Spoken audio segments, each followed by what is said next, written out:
On est donc à page 154. Ouais. Bon, il n'y a pas de curseur, mais bon, on est ensemble devant le texte. Ce qu'il est dans ce chapitre-là de la contemplation, c'était l'idée, c'est regarder autour de nous, regarder la création, regarder l'histoire et retrouver dans tout ce qui nous entoure la sagesse et la bonté du Créateur. Et il dit, après, il parle, si on veut parler des miracles, si on veut chercher des miracles qui ont la même ampleur, qui ont la même puissance que les miracles de la sortie d'Égypte, il suffit juste de regarder. Et il parle donc de l'état du peuple juif alors qu'il est encore en exil, alors qu'il est encore entouré de populations qui, de façon générale, étaient plus ou moins hostiles. Et, il dit que malgré ça, même sans être hostile, on voit qu'on est vraiment différent des autres. On a des coutumes différentes, on a des habitudes qui sont différentes. On n'est pas d'accord sur plein de choses. Malgré ça, il dit en tout et pour tout, la vie elle n'est pas été tellement dure. Okay? Et notre niveau de vie n'était pas tellement inférieur aux autres, alors qu'il y a eu pas mal de restrictions sur le peuple juif. Et même en temps de guerre, on est mieux partagé, les bas peuples. Il y a parfois, on voit que les habitants autour de nous ils sont plus malheureux que nous-mêmes, alors que nous, on est en exil. Il dit c'est l'accomplissement vivant de la promesse de notre Dieu. C'est vraiment l'accomplissement de la promesse d'Akadosh Baruch Hu. Et même si ils sont dans le pays de leurs ennemis, je ne les mépriserai point, ni les aurai en horreur. Même dans le, il dit, ça c'est même lorsqu'on sera loin, lorsqu'on sera complètement éparpillé de partout, et qu'on sera au sein de nos ennemis, malgré ça, on ne sera pas complètement mis à terre. Donc, encore une fois, rappelez, on a vu qu'il y avait parfois dans l'époque, dans la vie du peuple juif, dans l'exil, il y a eu des époques plus ou moins dures. C'était toujours en dents de scie comme ça. Et il y a des moments plus favorables, il y a des moments beaucoup moins favorables. Donc, malgré ça, si on regarde le tout, on s'en est bien sorti. Dans notre esclavage le plus dur, depuis Ezra jusqu'à nos jours, jamais Dieu nous abandonna. Okay? Et bon, ça c'est clair, ce qu'on voit, c'est vraiment un pelle. On a parlé de ça.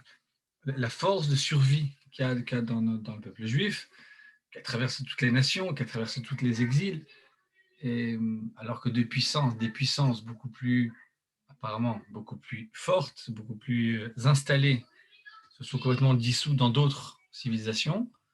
À plus forte raison, des populations qui ont été mélangées dans d'autres. Que dans le Tanakh, on parle de Émori, Girgashi, Evoussi, toutes sortes de petites peuplades qui étaient en Égypte, en Israël, autour, qui ont été à un moment, qui ont été exilés, qui ont été déportés à d'autres endroits et qui ont perdu complètement on ne peut plus les retrouver.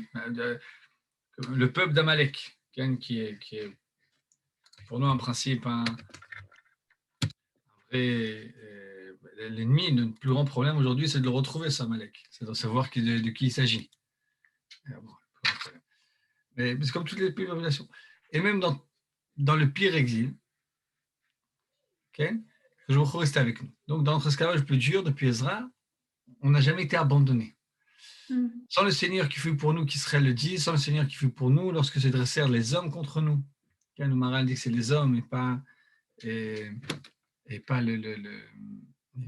pas des rois, certains. On a toujours eu des ennemis. Et sans le Seigneur qui fut pour nous, lorsque ce sont les hommes contre nous, alors ils nous eussent engloutis vivants. S'il n'y avait pas, sans le Seigneur, on aurait dû être engloutis vivants, tellement contre nous s'échauffait leur rage. Alors les eaux nous eussent certes engloutis, les torrents nous eussent en vie submergés. Alors elle nous eut submergés en vie, les eaux bouillonnantes. Béni soit le Seigneur, tout ça c'est un Tehillim, ça c'est un des psaumes qui ne fut pas la proie, qui ne nous fit pas la proie de leurs dents, c'est-à-dire qu'on a été échappé de se faire engloutir. Notre âme s'échappa ainsi que l'oiseau du piège des oiseleurs. Les pièges brisés, nous sommes réchappés. Notre recours est au nom du Seigneur qui fait le ciel et la terre. Donc on voit qu'à la fin de ce Tehillim, que ce secours possible c'est que par celui qui fait le ciel et la terre. C'est-à-dire que de même que faire le ciel et la terre, c'est vraiment une création, faire des miracles et glouim, la survivance du peuple juif n'est pas explicable, si ce n'est par cette main divine qui nous a aidés pendant toute cette, qui nous a soutenus et pendant toute cette, notre exil. Top. Et on a parlé de ça. Souvent il y avait 3 points dans le Rav Kook parlait par rapport à l'histoire du peuple juif. C'était la force de survie qu'il y avait, la force d'influence, et mis à part le Kisharon qui a, les capacités qu'il puisse avoir. Mais on voit des choses qui sont objectives, des choses qui sont frappantes, des choses objectives.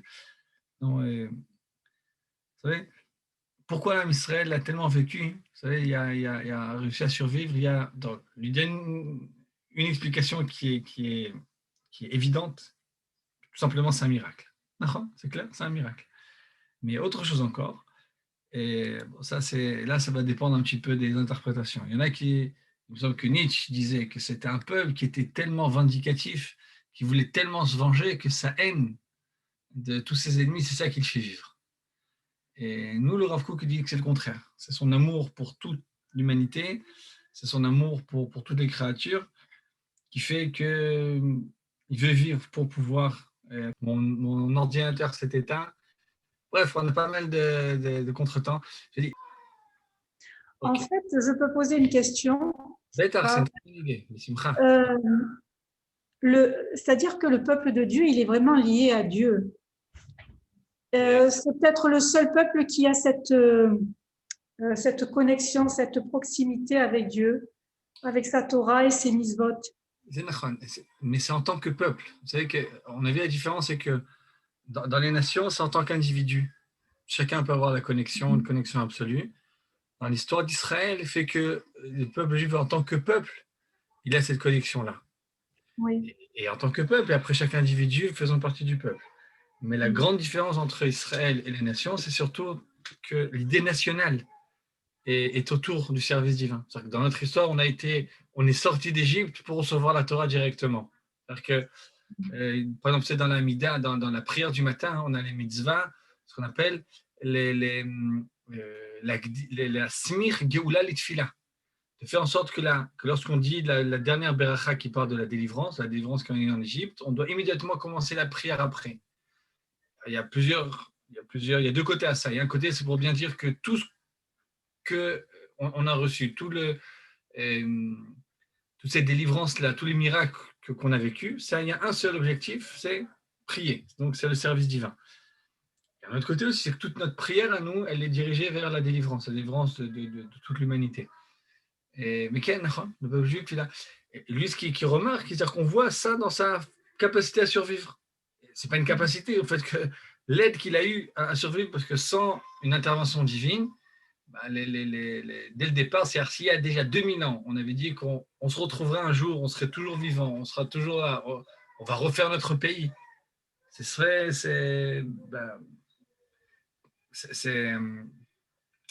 On n'aurait pas pu croire à quelque chose comme ça. Top, maintenant qu'on les voit, on va mettre quelque chose de. On dit, si on recherche dans l'histoire des miracles comme il y en a eu, il ne faut pas aller voir loin. On voit le miracle qui s'appelle le peuple juif. Peut-être je vous ai interrompu avant votre question. Non, c'était bon. C'était bon, ok. Voilà, cette connexion à Dieu particulière qu'a le peuple juif, en tant que peuple, mais en tant que chaque individu, il peut avoir cette même connexion aussi. Alors, vous comprenez? Top. Oui, mais quand même, c'est Israël est le phare des nations. Le phare des nations. Encore une fois, en tant que peuple, en tant qu'individu, il y a des gens qui sont malheureusement pas des phares. Et oui. Même en dehors d'Israël, il y a des gens qui peuvent être des phares. C'est une grande entre nation et individu, entre collectivité et individu. Et je suis d'accord. C'est une des raisons pour laquelle on dit que Israël, c'est la lumière de l'univers.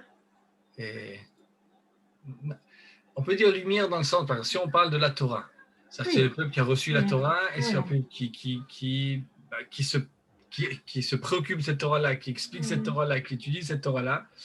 Dans ce sens-là, que la Torah est la lumière qui donne une réalité divine, aux choses, qui donne une direction, qui donne encore une consistance à tout ce qu'on a autour de nous. Dans cela, c'est Ken, la lumière, c'est comme, il y a marqué, il y a une Gemara qui dit que, je sais pas, bon, c'est que Jésus, il y a un qui s'appelle Onkelos. Onkelos, c'est la traduction de la Torah, hein. Elle a été faite en araméen, par quelqu'un qui s'appelle Onkelos, qui est un converti, qui était apparemment, qui faisait partie de la famille royale, enfin de l'empereur romain. C'était un neveu, je crois, de l'empereur, qui a décidé de se convertir. Avant de se convertir, il a fait un sondage comme ça. Il a amené une sorcière pour faire parler des âmes. Il a parlé à une paracha de la semaine, il a parlé de Bilham. Il a parlé à Bilham, il a parlé à Titus. Et puis il a parlé aussi à Jésus. Et Jésus lui dit recherche le bien de cette nation-là. Celui qui y touche, c'est comme si il touche au Bavat Eno Shel Makom, à la pupille des yeux du Seigneur. C'est quoi la pupille des yeux? L'idée de la pupille, c'est que c'est un tout petit trou, c'est tout petit, mais ça transforme tout notre corps. Un corps, il peut être aveugle. Grâce à ce petit point-là, ça permet des capacités qu'il n'y avait pas et qui changent complètement toute notre perception. Donc, Israël, par son histoire, surtout par sa Torah, par la Torah qu'il a vécue, qu'il véhicule, il a cette capacité, s'il fait ça, d'illuminer, de donner une consistance, de donner une vie, une définition, un sens à tout l'univers. À mon avis, c'est dans ce sens-là qu'Israël peut être une lumière. Encore une fois, très souvent, malheureusement, c'est pas encore. C'est pour l'instant surtout par la Torah. C'est pas. Ça passera aussi un jour vraiment par le comportement d'Israël. Lorsque les choses seront beaucoup plus équilibrées, beaucoup plus saines en Israël. Tov. Et bon, voilà. Au portique suivant, avec l'aide de Dieu, je dirais les grâces innombrables dont il nous a comblés en nous donnant sa Torah. C'est qu'après, il parlera du don de la Torah en tant que don qui a été donné, en tant que cadeau. Donc, considérons maintenant autre chose. Ken, encore une fois, il regarde. Là, on est passé de l'homme, du bébé, des capacités qu'on a, de notre corps, de l'histoire, on rappelle la capacité de réfléchir, d'oublier, de se rappeler. Maintenant, il parle autre chose encore, le système politique. Le fait même qui est cette politique-là. Considérons maintenant la sociabilité des hommes et la communauté intime qu'ils constituent, malgré les antagonismes de leur caractère. C'est vrai qu'il y a un côté dans l'homme où, d'un côté, on aime bien être tout seul, d'un autre côté, on a besoin d'être en groupe et on a cette capacité-là de se mettre en place. Ils nomment un roi, ils sont prêts à le servir, obéir à ses ordres, à le craindre même. Lui les protège, les sauvegarde, rend la justice avec équité. Les gouverne dans l'intérêt général, afin que leur société soit forte et ne tombe pas en proie à l'ennemi. On voit que à mon avis, c'est si on regarde le monde animal. Dans le monde animal, il n'y a pas ce système-là. Il y a peut-être parfois des hordes comme ça, des meutes qui se mettent en place avec une certaine hiérarchie. Mais encore une fois, dans le monde animal, ce qui prime, c'est la sauvagerie, c'est la violence. C'est ça qui donnera l'avantage à l'un ou à l'autre. Généralement, dans le monde animal, celui qui est plus grand, plus gros, donc plus fort, qui va engloutir les autres. Il y a évidemment des exceptions, il y a parfois mais ce système-là, ce système social, il nous permet d'abord à se mettre en place, à s'organiser et ne pas être sans arrêt dans ce conflit, dans un conflit permanent avec les autres. D'ici chaque individu se diriger lui-même. Là, il parle d'un roi, mais bon, on n'a pas le roi. Aujourd'hui, on est dans une démocratie. Et vous savez, le problème de la royauté, c'est lorsqu'elle est détournée. C'est-à-dire que dans le modèle juif, on attend le Messie qui va être un roi. C'est-à-dire que pour nous, le modèle de royauté n'est pas moins bien, n'est pas moins réussi que l'idée de démocratie. Tout dépend évidemment du roi, de la qualité de ce roi-là. Alors, le roi, c'est celui qui a plein de pouvoirs. La question est qu'est-ce qu'il va servir avec ces pouvoirs-là? Est-ce qu'il va servir ses propres intérêts à lui, à enrichir ses caisses à lui, à ses proches? On voit souvent parfois des pays comme ça qui sont en sous-développement et que les pays qui sont autour un peu ils essayent d'entrer dans ce pays-là et ils mettent la tête de quelqu'un, ils donnent des subventions pour le pays. Généralement, ce genre de pays, ce qu'ils font, c'est que toutes les subventions vont dans les poches du dirigeant, ils vont pour ses proches, etc. Et les gens autour d'eux crèvent de faim. C'est un peu ce qui se passe avec nos voisins arabes en Israël, que ce soit les Palestiniens de Ramallah ou bien les Palestiniens de Gaza. Généralement, c'est comme ça que ça se passe, malheureusement. Mais un roi, en principe, il a beaucoup plus de possibilités qu'un président. Vous savez, un président, le fait qu'il doit être réélu sans arrêt, d'un côté, ça nous permet de critiquer, d'avoir encore un œil sur ce qu'il fait, mais d'un autre côté, ça l'empêche de faire ce qu'il faut faire. Pensez si, par exemple, des parents ils devaient faire que ce que les enfants trouvaient comme droit et juste. D'un autre côté, dire, les parents ils sont plus âgés, ils ont plus d'expérience. Nous, qui dit que... Il y a parfois... Il y a un manque à avoir quelqu'un qui doit sans arrêt nous rendre des comptes. Encore une fois, ne pas nous rendre des comptes, c'est extrêmement dangereux parce qu'il va pas faire ce qu'il veut, après il va tomber complètement dans le despotisme. D'un côté, oui, nous rendre des comptes, c'est aussi un problème. Parce qu'il peut faire ce qui est populaire. Et parfois, ce qui est nécessaire n'est pas forcément populaire. Je me rappelle en Israël, il y a une dizaine d'années, Netanyahou, il y en a plus que ça, il y a une quinzaine d'années, Netanyahou il était juste ministre des Finances, il a fait des grosses réformes autour des retraites. Et il a été haï pour ça. Mais beaucoup ont dit que grâce à ça, il a sauvé l'économie.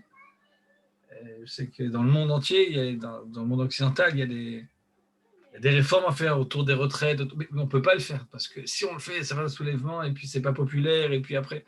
Mais on sait que c'est la chose à faire pour pas que l'économie coule. Et donc, très souvent, dans le système américain, il y a un côté comme ça où on ne peut pas être élu plus de 2 fois. Donc, à la deuxième cadence, dans la deuxième présidentielle, lorsqu'il est élu pour la deuxième fois, il sait qu'il n'a rien à perdre. Il sait qu'il n'a pas à rechercher à être élu. Très souvent, dans ce moment-là, il fait les choses les plus intéressantes pour le pays. Le fait de ne pas avoir besoin d'être réélu après. Donc, même en Israël, il y avait un système. Dans le système idéal, il y avait un roi, mais il y a le Sanhedrin aussi. Le Sanhedrin, c'est la haute instance de justice de Torah. Et il y avait aussi un prophète. Il y avait le Kohen Gadol. Et donc, c'était censé équilibrer. C'est-à-dire qu'il y avait certains droits que le roi avait et qu'il y avait le Sanhedrin, grand Sanhedrin qui pouvait aussi équilibrer ça. S'il pensait que ce n'était pas correct, qu'il allait dans une autre direction, il y avait le Sanhedrin qui est censé le cadrer.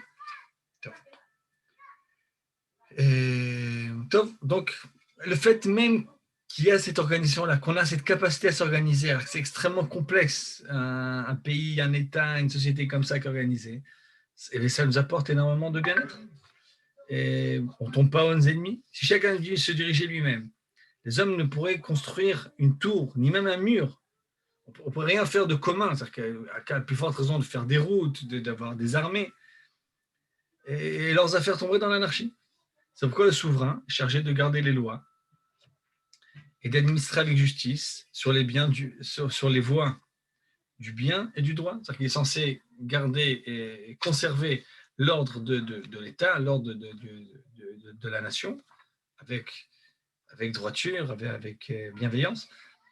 Il est le serviteur de la loi, le mainteneur de la justice, grâce auquel se perpétue son règne. Car la bonté et la loyauté gardent le roi. Ça aussi, c'est dans les Michelet. C'est-à-dire que lui-même, pour pouvoir rester, il y a un ordre à conserver, et le roi est celui qui est... Donc, c'est un chesed qu'on est capable de s'organiser de cette façon-là. Et dans le monde animal, il n'y a pas ça, et la conséquence à ça, c'est une violence absolue. C'est une violence qui est énorme. Et très souvent, l'État, alors lui, il fait le rôle de l'animal. Lui, il a le rôle de violence. C'est le seul, en principe, c'est l'État, c'est le seul qui a le droit de violence dans le pays, soit par la police, soit par l'armée. Mais c'est vrai que l'État, lui, doit se comporter comme un animal dans une jungle, et grâce à ça, il nous permet à nous de vivre comme des hommes. Et les docteurs nous exhortent, c'est-à-dire que les docteurs du Talmud, les rabbinim du Talmud, prient pour l'intégrité du gouvernement. Où qu'on soit, il faut prier pour que le roi aille bien, et qu'il marche bien. Shloma shel malchut.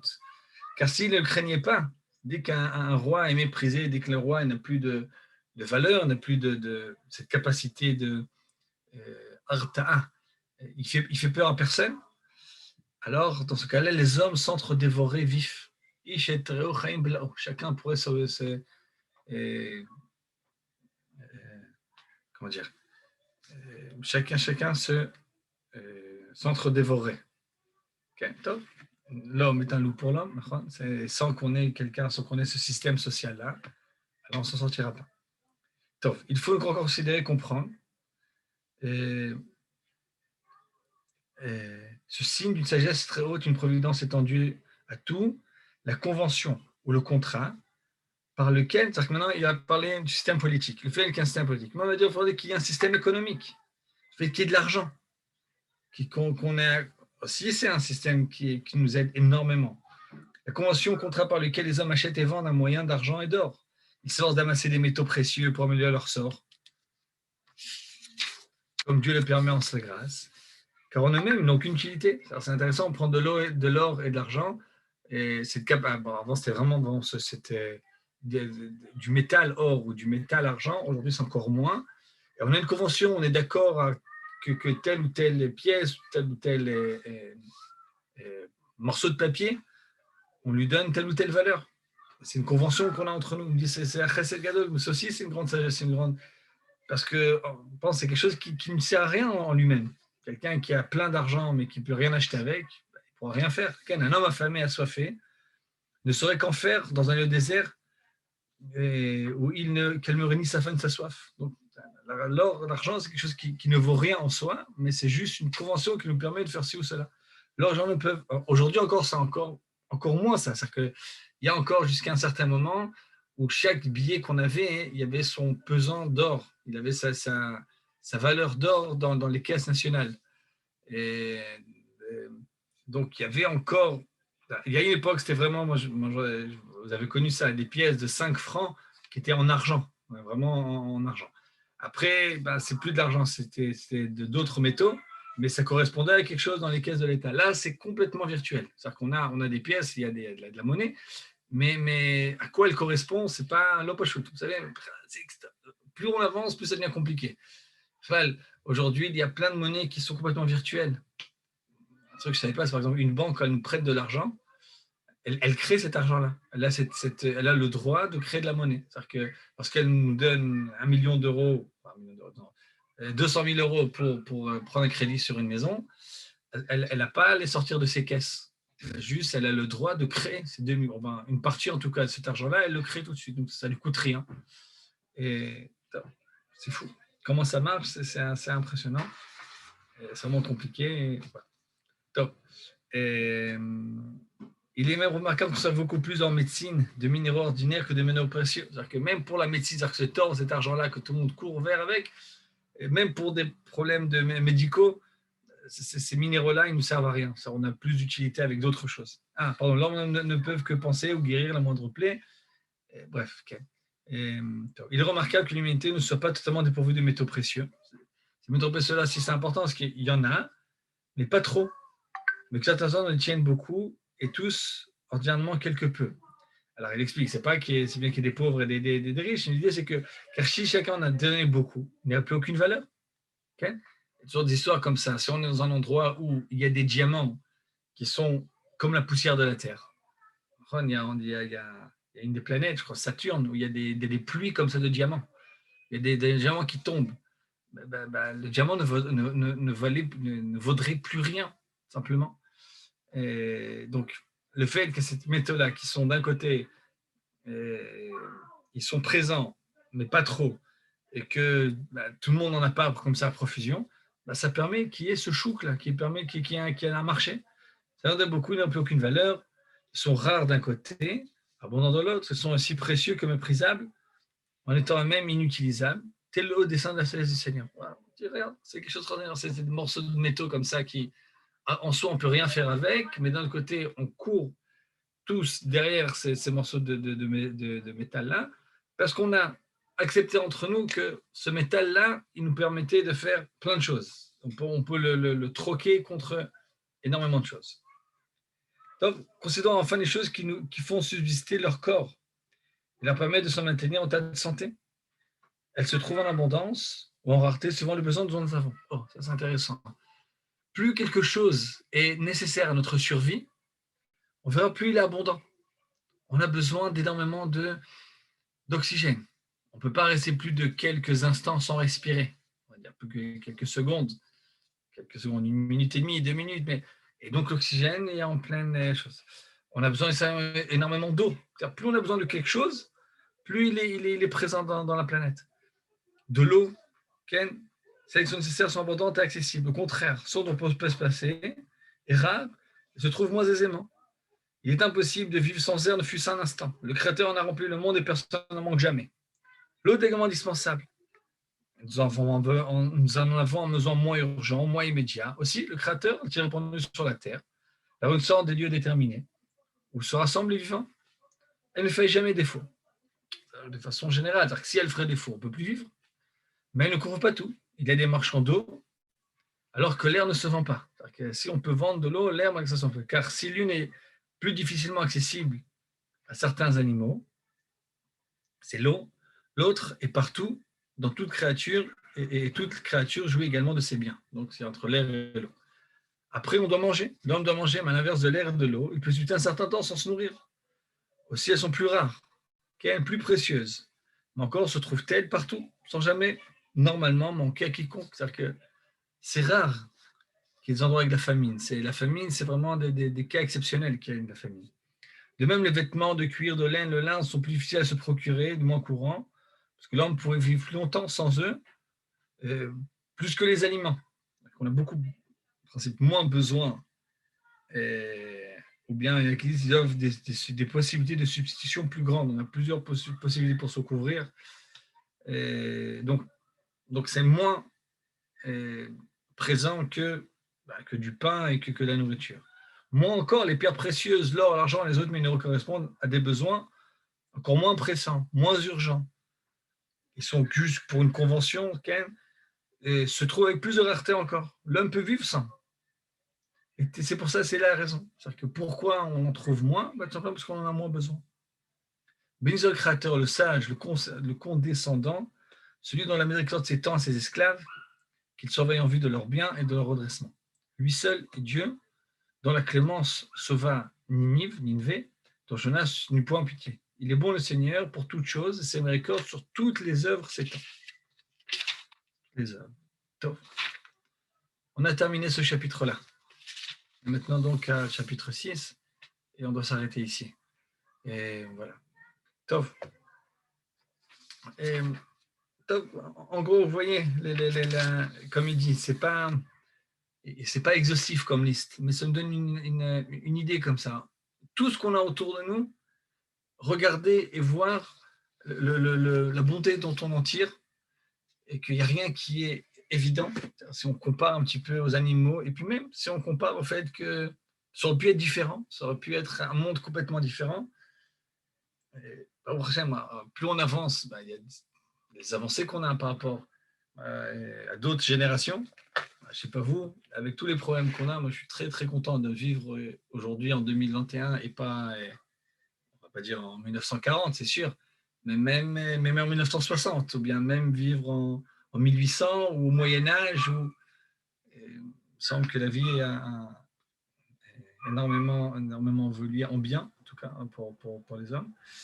Et il est comme ça, regardez tout ce qu'il y a autour de nous et y rechercher la bonté d'Akadosh Baruch Hu. Et que ce soit dans notre corps, dans nos relations sociales, et dans la vie politique, dans le fait même, c'est-à-dire qu'il ne s'arrête pas à tel ou tel gouvernement, c'est dans le fait même qu'il y ait cette capacité-là à s'organiser en peuple, dans l'histoire des nations, dans l'histoire d'Israël, dans la Torah, dans la capacité qu'on a à réfléchir, à penser, à manger.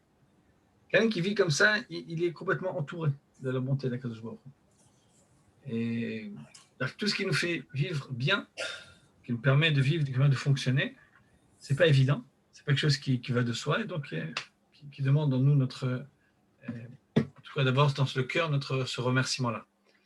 Après, dans l'étape d'après, il va dire qu'est-ce qui provoque le fait qu'on n'est pas tellement conscient de tout ça, qu'est-ce qui fait qu'on perd cette gratitude.